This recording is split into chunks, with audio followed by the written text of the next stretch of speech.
ഒരിക്കൽ ഒരു ഉറുമ്പ് അരുവിയിൽ വീണു. അവൻ കരയ്ക്ക് കയറാൻ പ്രയാസപ്പെട്ടു. അത് കണ്ട പ്രാവ് ഒരു ഇല പറിച്ച് ഉറുമ്പിന്റെ അടുത്ത് കൊണ്ടിട്ടു. അപ്പോൾ ഉറുമ്പ് അതിൽ പിടിച്ചു കയറി രക്ഷപ്പെട്ടു.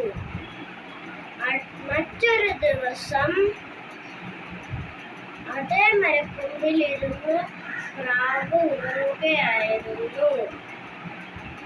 അപ്പോൾ ഒരു ബാലൻ തെറ്റാലിയുമായി വന്ന് പ്രാവിനെ ഉന്നം വെച്ചു.